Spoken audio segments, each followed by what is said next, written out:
Assalamualaikum warahmatullahi wabarakatuh. Waalaikumsalam warahmatullahi wabarakatuh.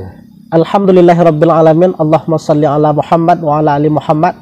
Sahabat Pelantarang Mudo dimanapun berada, pada kesempatan kali ini kami hadir bersama Takaran Tampe Batu Kafikiran, merupakan sebuah forum kajian sosial politik anak-anak muda di Kota Padang, mencoba berkolaborasi dengan channel YouTube Pelantarang Mudo.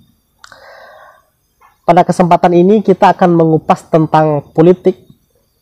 Hal ini kita angkat karena telah dekatnya pemilu tahun 2024. Kita ketahui bahwa pemilu tahun 2024 nanti pemilihnya didominasi oleh anak-anak milenial. Lebih kurang separuh pemilihnya ialah anak-anak milenial. Berbicara tentang politik di kalangan milenial, tentu politik tidak asing lagi kita dengar. Namun, tidak sedikit pula stigmatisasi politik negatif dalam pandangan sebagian orang. Untuk itu, kami telah menghadirkan Ustadz Ardinal sebagai teman berbincang kita pada malam hari ini. Terima kasih Ustadz telah hadir jauh-jauh dari Bukit Tinggi ke Padang untuk membersamai Takaran pada kesempatan kali ini. Terima kasih, Virus. Sahabat Pelantarang Mudo, sebelum kita masuk materi pembicaraan, mungkin perlu perkenalan terlebih dahulu dari teman berbincang kita pada malam hari ini. Silakan Ustadz untuk perkenalan terlebih dahulu. Terima kasih, Virus. Assalamualaikum warahmatullahi wabarakatuh, sahabat Pelantarang Mudo. Ini menarik dan kita memang mensupport anak-anak muda untuk berbicara tentang ide, pikiran, dan gagasan. Ketika kita dihubungi untuk berbincang di mana Pelantarang Mudo yang sebelumnya ini kita yang menjadi pewawancara, sekarang kita diwawancarai. Dan semangat kita memang ide, pikiran, dan gagasan. Dan kita sangat mengapresiasi ada forum kajian yang digagas oleh teman-teman muda dari mahasiswa itu yang namanya Takaran, tempat bertukar pikiran, pendapat dan pikiran. Kemudian ada lagi juga yang saya dengar namanya sisi lain, yang itu juga sangat menarik. Ada lagi yang disebut dengan forum kajian kritis Haji Agus Salim. Dan semua itu ada di Padang yang digerakkan oleh kawan-kawan mahasiswa. Ya, kalau soal perkenalan, saya itu lahir di Kabupaten Agam. Kabupaten Agam, Ustaz. Ya, tapi lebih orang lebih cenderung menyebut Bukit Tinggi. Bukit Tinggi. Ya. Jadi lebih kurang 50 tahun yang silam. Kemudian tepatnya itu kampungnya bernama Karatau. Karatau, Ustaz. Karatau, Madang di Ulu, buah bunga balun, merantau bujang dahulu, di rumah pemuda balun. Nah, jadi sering disebut orang lah di mana-mana itu Karatau. Dan punya anak 2,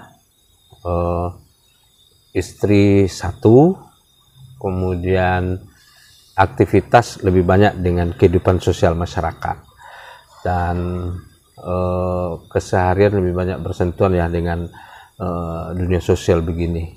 Nah, itu mungkinlah perkenalannya. Ya, terima kasih Ustadz. Sahabat Pelantarang Mudo, alhamdulillah kita sudah mendengarkan perkenalan dari teman berbincang kita pada malam hari ini.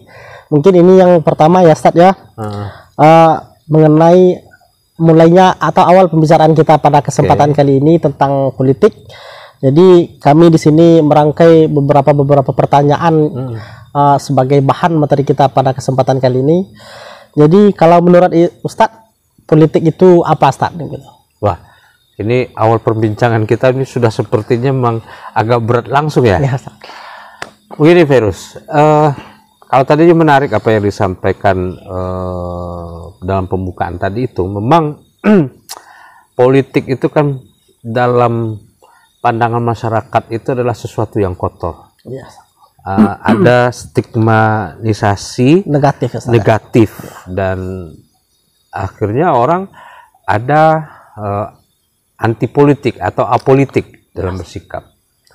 Jadi sebenarnya saya ingin membawa begini. Dulu kita itu di zaman dulu orang hidup bersama-sama itu diatur dengan kekuasaan.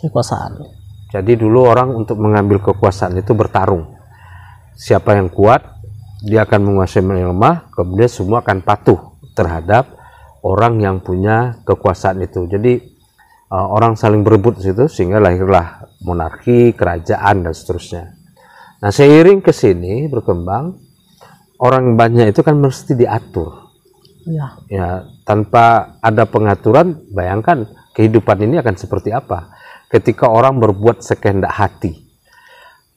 Paling gampang lah kalau misalnya kita lihat orang membuang sampah sembarangan. Dan itu akan mengganggu kehidupan. Atau orang berkendaraan sesuka hatinya saja tanpa diatur. Nah, untuk mengatur itu, prosesnya itu dilakukan di dalam proses politik yang dinamakan dengan politik itu. Jadi artinya politik itu adalah sebuah proses di mana kita untuk mengatur kehidupan ini, kehidupan bersama ini. Jadi di situ lahirlah kebijakan, dan kebijakan itu yang kita sepakati mengatur kehidupan kita bersama-sama. Nah, tanpa ada politik, tentu saja bagaimana untuk kita bersepakat untuk melahirkan sebuah keputusan. Nah, di dalam arena itu terjadilah pertarungan ide, pikiran, dan gagasan. Mana yang terbaik yang mesti kita lakukan, pendapat siapa yang lebih baik untuk diambil, dan kemudian bersepakat, diujilah di situ. Jadi sebetulnya politik itu adalah menguji ide, pikiran, dan gagasan, dan sekaligus nanti dia menjadi forum untuk mengambil keputusan yang sekarang itu dinamakan dengan lembaga Dewan Perwakilan. Nah, dari sejarah perjalanannya kan itu berkembang sedemikian rupa gitu. Kira-kira lebih demikianlah kira-kira pemahamannya. Oke, Ustaz. Jadi kan begini pula. Dalam pembukaan tadi kita perkenalkan bahwa pemilu tahun 2024 nanti akan diisi oleh, sebahagiannya itu akan diisi oleh para milenial begitu. Jadi menurut sudut pandang Ustadz, politik yang dipahami oleh milenial ini, anak-anak milenial ini bagaimana begitu, Ustaz? Perubahan itu kan selalu dilakukan oleh anak-anak muda di mana saja itu. Tapi kenapa orang bisa menyebutkan sekarang itu bahwa anak-anak muda kita tidak melek politik misalnya? Nah, tentu ada banyak variabel, banyak indikator yang menjelaskan untuk itu. Mungkin yang pertama adalah konsep pendidikan politik itu sendiri. Kemudian yang kedua, informasi yang diserap. Kan selama ini kan informasi yang diserap itu kan dari politik itu kan hal-hal yang negatif. Hal-hal yang negatif, ya. Anggota DPR ditangkap, anggota DPR korupsi, anggota dan seterusnya seperti itu. Dan itu yang diterima orang. Apalagi pada saat ini informasi itu tidak terbatas kan. Semua itu langsung bisa masuk melewati handphone dan semua orang bisa baca. Kalau dulu kan orang bisa baca itu lewat koran, ya kan, baru menunggu besok lagi koran terbit. Kemudian muncul televisi, kan begitu. Nah, sekarang enggak, kejadiannya hari detik ini sekarang udah masuk tuh, orang sudah bisa tahu. Nah, tentu ketika membaca itu orang kan dipengaruhi. Iya, terpengaruh dari latar belakang dia, pengetahuan dia, gitu, membentuk persepsi kan. Nah, karena itu orang juga tidak memahami, banyak orang tidak memahami bahwa politik itu kan ada proses dialektika, ya kan, proses di mana akan terjadi pertarungan pikiran, ide, dan gagasan itu. Jadi kadang-kadang kesannya itu seperti orang bertengkar. Padahal kan sebetulnya itu adalah mengasah, menguji, ya, dalilmu mana, ini dalilku, kan begitu ya. Jadi diuji begitu. Nah, banyak juga anak muda kita lihat yang melek dengan politik ini, tapi tidak banyak. Tidak banyak ya, karena itu tadi kita melihat bahwa mereka tidak disiapkan atau tidak diberikan pencerahan atau pendidikan tentang itu. Gitu. Tapi partai politik, Ya, dan partai itulah politik. instrumennya. Nah, ketika kita memiliki pikiran, gagasan, ide dan seterusnya itu, ketika kita tidak bergabung dengan partai politik, tentu saja bisa jadi tersampaikan atau bisa jadi tidak tersampaikan, kan begitu. Ya, Ustaz. Tetapi dengan melewati partai politik, ketika bergabung dengan partai politik, apa yang menjadi pikiran-pikiran kita itu, menjadi gagasan-gagasan kita itu, semuanya akan bisa disalurkan kepada partai politik yang kita naungi. Yang kita naungi itu. Nah, atau yang bukan kita naungi, yang kita masuki. Nah, menurut hemat saya ya, penting sekali. Kenapa demikian? Kalau kita tidak masuk kepada partai politik dan kemudian partai politik ini diisi oleh orang-orang yang artinya tidak berkompeten, kemudian mereka yang masuk menjadi Dewan Perwakilan Rakyat, apakah itu di pusat, di provinsi atau daerah, bayangkan kira-kira apa yang akan menjadi keputusan. Dan setiap keputusan yang diambil itu sangat mempengaruhi kehidupan kita. Aturan-aturan itu sangat mempengaruhi kita. Misalkan sajalah misalnya soal tata ruang misalnya, peruntukannya di sini seharusnya adalah ruang hijau, tapi di sini dijadikan perumahan. Nah, terjadi bencana alam, yang menderita siapa? Atau misalnya membuka keran hutang besar ke luar negeri misalnya.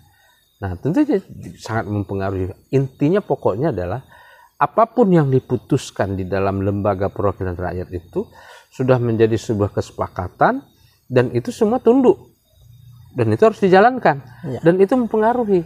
Nah, kenapa kita penting masuk ke dalam partai politik itu? Supaya partai politik sebagai alat instrumen untuk pengambilan keputusan di lembaga perwakilan itu yang diseleksi melewati pemilu itu, hadir orang-orang yang berkualitas dan orang-orang yang bisa menyelesaikan persoalan-persoalan publik ini gitu.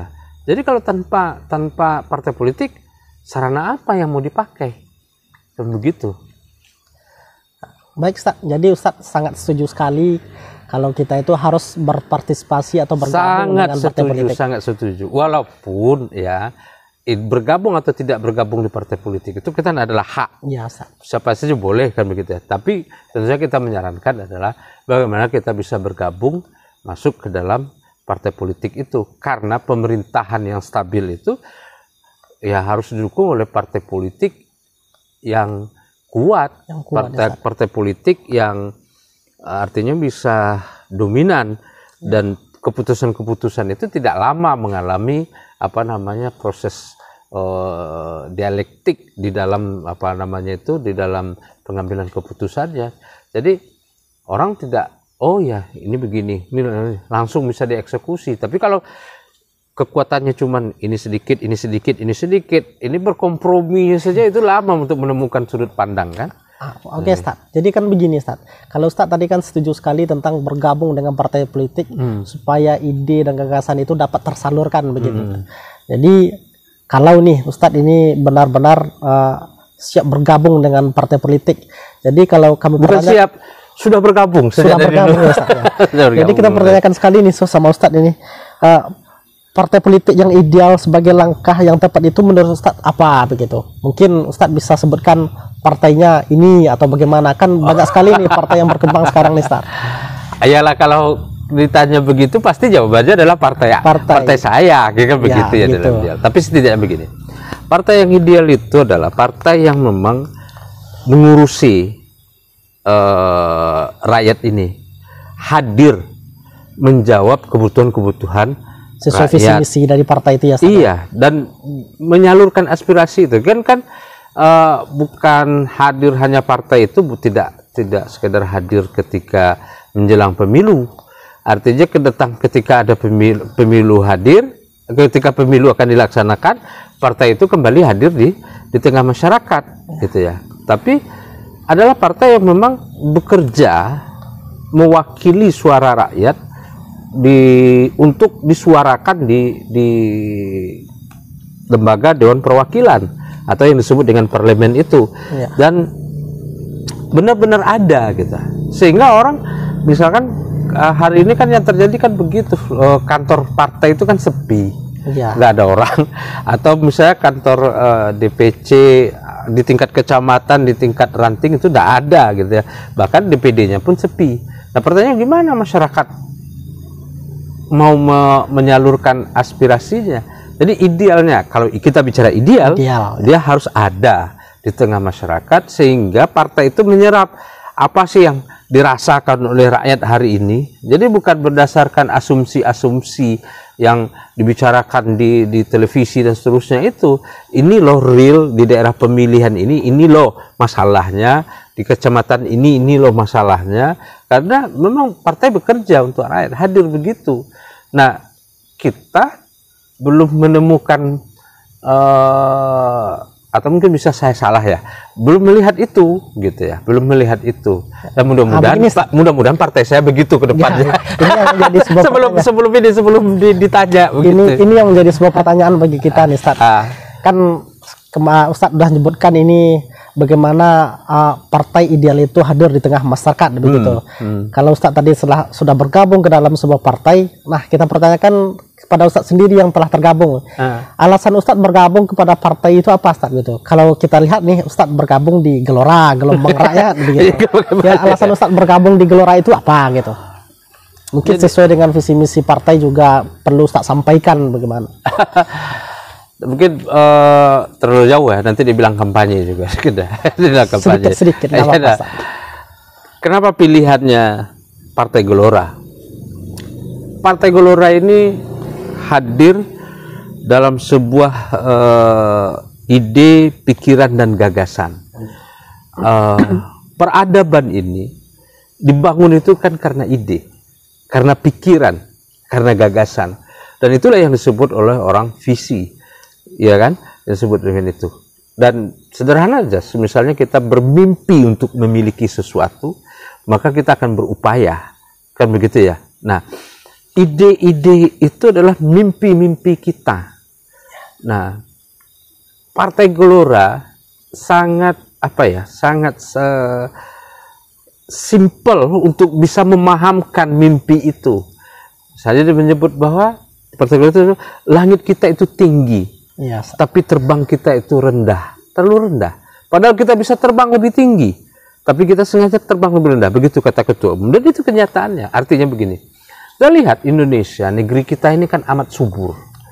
Apa yang tidak ada? Di Indonesia ini semuanya ada. Tapi kita bukan menjadi negara yang kuat. Ya kan? Iya. Tidak.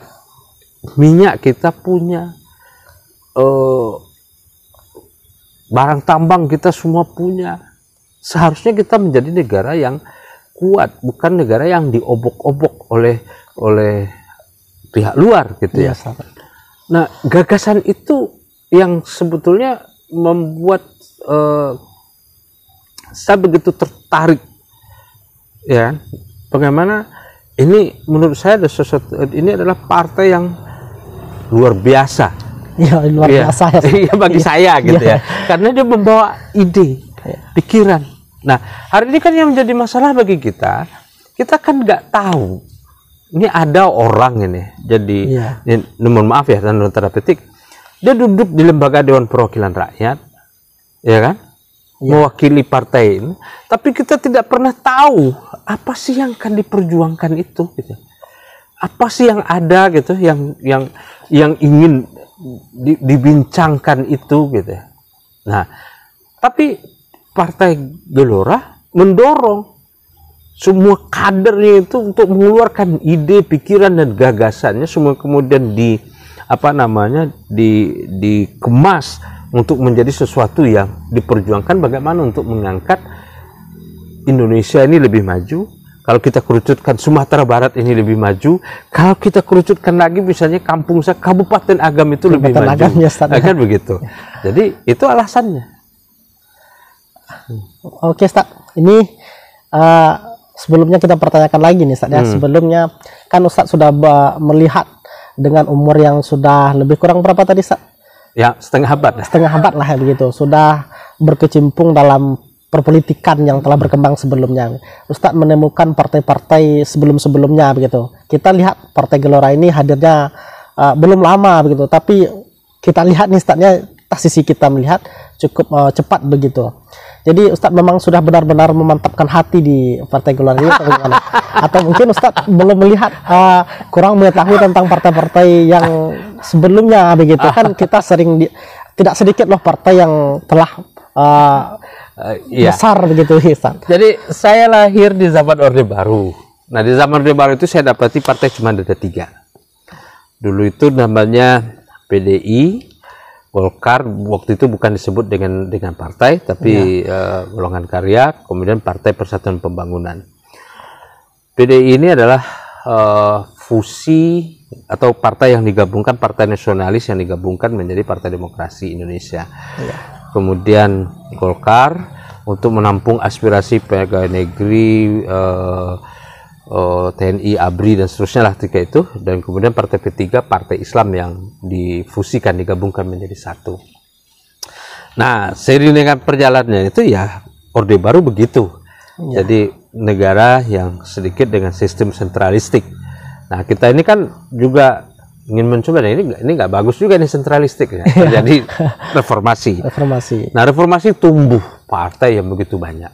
Keran demokrasi itu dibuka karena demokrasi itu dipahami adalah sebagai sebuah seleksi kepemimpinan yang dibatasi oleh waktu. Tidak boleh sepanjang waktu dia seperti monarki menjadi raja menguasai daerah, karena itu juga tidak baik, karena terjadi itulah KKN, dulu korupsi, kolusi dan nepotisme gitu kan. Nah, bukan tidak mengikuti partai-partai. Artinya sebelum ini sudah ada partai yang saya ikuti, artinya sebelum ini, dan juga pernah sampai ke Dewan Perwakilan Rakyat Daerah satu periode. Tetapi tentu saja hari ini bukan banyak pilihan lain partai-partai yang untuk bergabung. Bukan partai itu tidak bagus, ya kan? Bukan tidak bagus. Gitu. Mereka punya manifesto atau tujuan perjuangan sendiri, gitu. Akan tetapi saya melihat Gelora itu lahir dari sebuah pikiran-pikiran yang cemerlang, bernas, yang tidak hanya melihat Indonesia dalam saat ini, tapi sudah jauh untuk melihat Indonesia untuk sekian tahun yang akan datang. Jadi kita bahwa Partai Gelora tidak terjebak dengan persoalan romantisme sejarah atau bergelut dengan kondisi-kondisi yang ada di sini, tapi berusaha untuk bagaimana kita berjalan untuk memberikan arah baru untuk Indonesia, dan itu menarik, ya kan? Kita lihat aja lah misal apa yang disampaikan oleh ketua partai ini, apa yang disampaikan oleh Waketum Fahri Hamzah misalnya, itu kan hal-hal yang sulit orang untuk membantah, karena itulah kenyataannya, dan itu ada gagasan-gagasan bernas yang sering muncul gitu. Nah, itu yang membuat, jadi bukan tidak melihat partai yang lain, kita lihat yang lain, dan kalau ditanya apakah ini sudah memantapkan hati di sini, sudah mantap sekali di virus. Baik Ustaz, ini berhubung juga dengan pembahasan-pembahasan dari tadi ya Ustaz ya. Para anggota atau orang-orang yang telah berada pada Dewan Perwakilan Rakyat Daerah itu sendiri atau Dewan Perwakilan Republik di DPR RI itu kan diusung daripada partai-partai begitu. Sekarang kita lihat nih, kalau kita tidak salah melihat ya Ustaz ya, menurut pandangan kita juga begitu, kurang terdengarnya daripada fungsi DPRD atau Dewan Perwakilan Rakyat Daerah, sementara yang luar biasa itu terdengar di DPR RI. Nah, kalau menurut pandangan Ustadz itu bagaimana Ustadz? Kan itu juga merupakan anggota yang hadir daripada partai begitu Ustadz. Ya, jadi ini mungkin yang menjadi kelemahan ya, kekurangan kita dari masa lalu itu. Artinya orang lebih mendengar ya kan apa yang dibincangkan di pusat, tapi tidak mendengar apa yang dibincangkan di provinsi dan apa yang dibincangkan di daerah. Apa sih yang sebetulnya lagi dibicarakan gitu ya. Yes. Pertama, mungkin penyebabnya itu ada karena mungkin medianya nggak ada untuk itu. Kan Ya, kalau kita televisi adanya di pusat itu Di ya. pusat, ya. Nah, itu kan, dan mereka diundang. Dan orang lebih menarik untuk melihat apa yang terjadi di pusat dibandingkan dengan di daerah. Padahal sebetulnya negara ini kan sudah dibagi dengan kewenangan urusan masing-masing. Pemerintah pusat urusannya ini, pemerintah daerah urusannya ini, provinsi ini, kabupaten kota ini urusannya. Dan di situ ada uang. APBN, APBD, satu PBD daerah kabupaten kota. Tapi orang lebih cenderung untuk melihat apa yang ada di pusat, lupa untuk melihat apa yang ada di daerah ya, yang sebetulnya di daerah itu kan sangat berpengaruh kepada apa namanya langsung kepada masyarakat. Karena ya anggaplah misalkan 1,7 T anggaran kabupaten itu misalnya, atau 1,4 T anggaran satu ini. Nah, kemana uang ini dan segala macam itu kan orang tidak pernah tahu. Iya. Ya kan, prosesnya bagaimana dan itunya bagaimana. Kenapa? Karena memang tidak pernah menguji atau ada forum-forum diskusi yang digagas oleh mahasiswa-mahasiswa atau takaran ini mengundang anggota dewan itu. Apa sih di tahun depan saya apa sih yang sedang dibicarakan, apa sih yang diinikan gitu. Dan di situ juga kita kan mulai mendapatkan anggota dewan yang berkompeten menguasai bidangnya gitu. Karena saya bisa juga tuh, Pak, ini pendidikan bagaimana sekarang? Iya. Gitu. Kalau kabupaten itu kan kewenangannya SD, SMP, provinsi itu kewenangannya SMA. Kan tidak pernah ditagih, Pak, kenapa SMA kita itu tidak pernah ada yang menjadi sekolah di selevel apa namanya terbaik Indonesia, misalnya masuk 50 yang terbaik di Indonesia, kan nggak pernah dipertanyakan. Iya. Lalu Bapak yang ada di Komisi Pendidikan kerjaannya apaan sih aja Pak, gitu kan gitu. Pertanyaan-pertanyaan begitu kan tidak pernah muncul, sehingga itulah yang membuat tidak terdengar DPRD kita saatnya.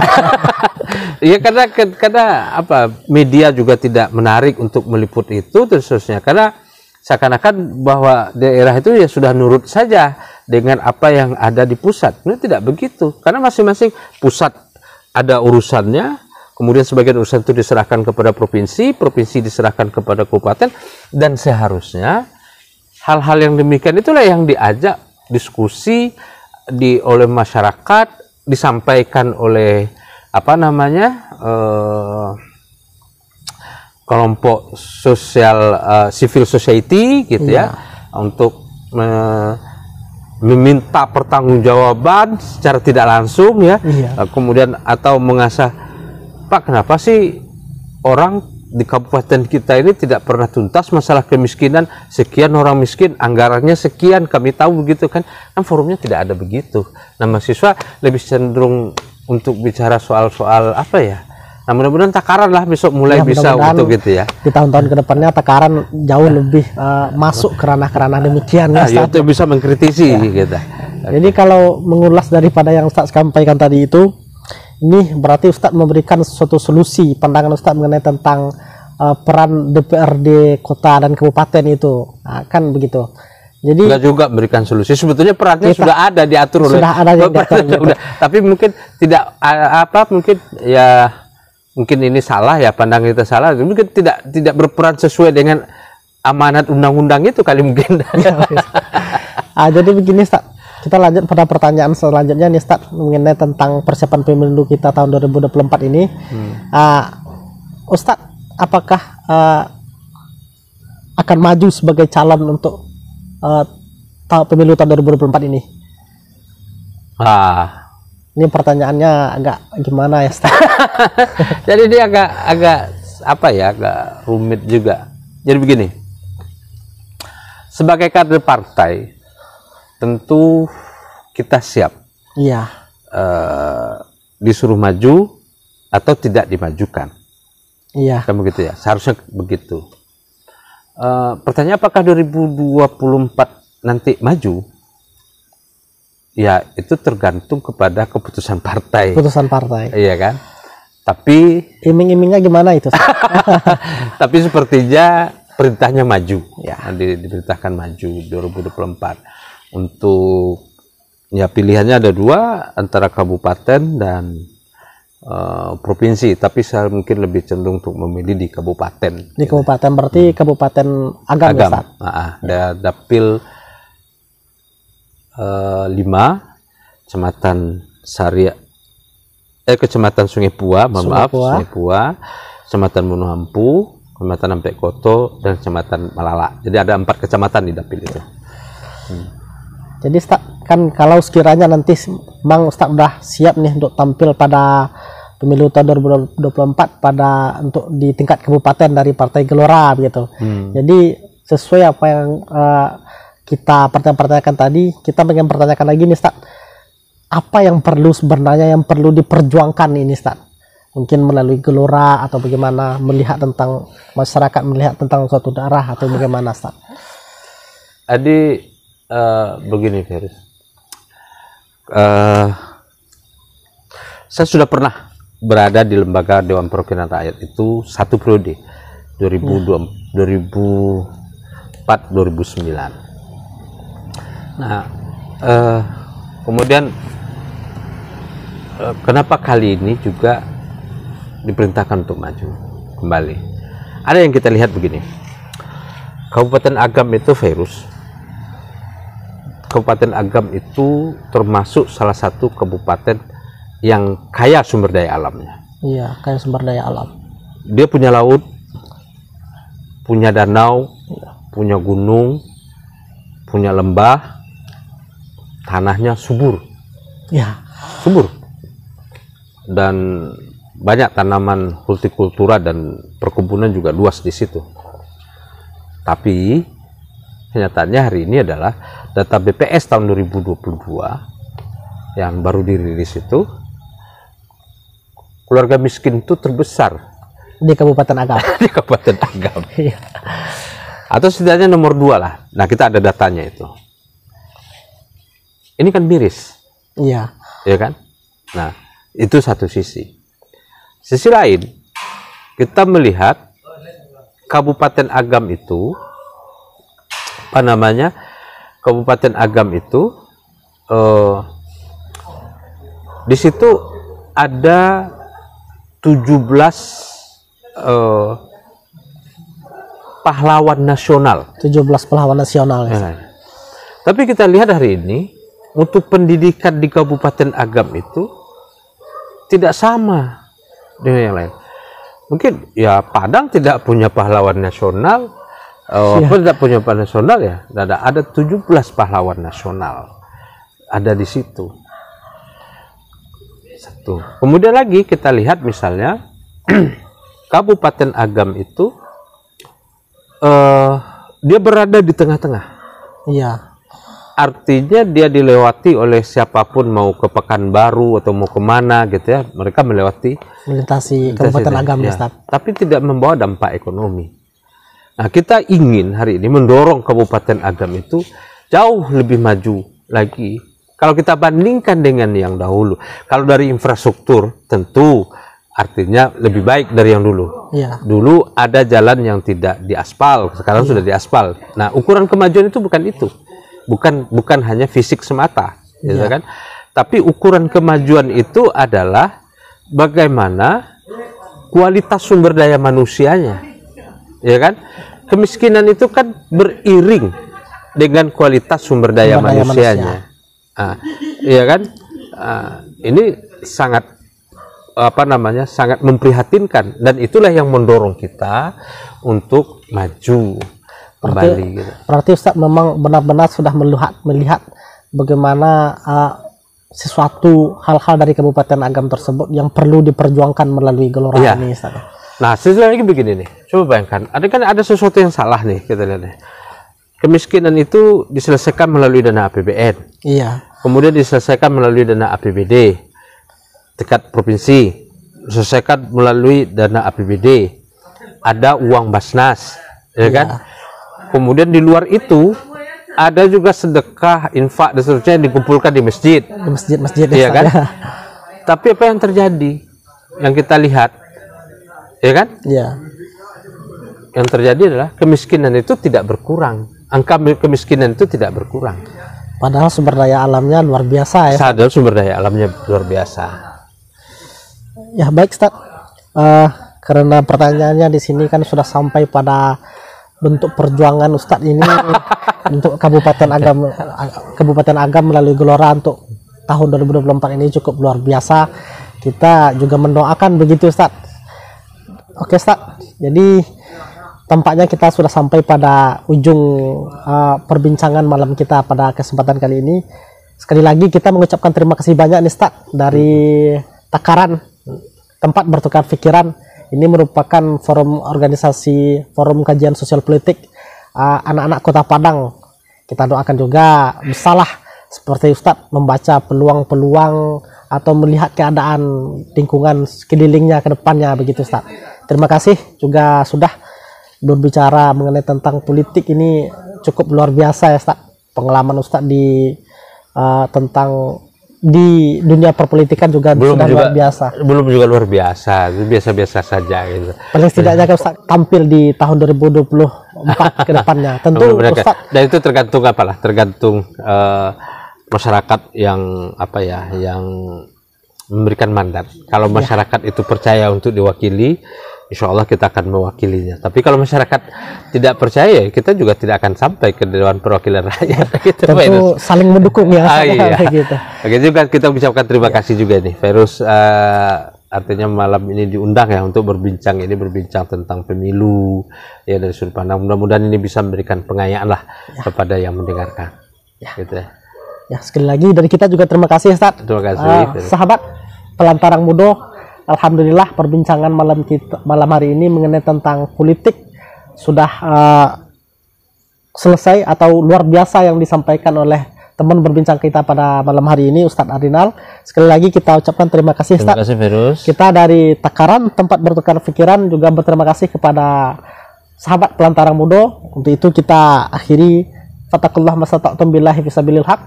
Assalamualaikum warahmatullahi wabarakatuh.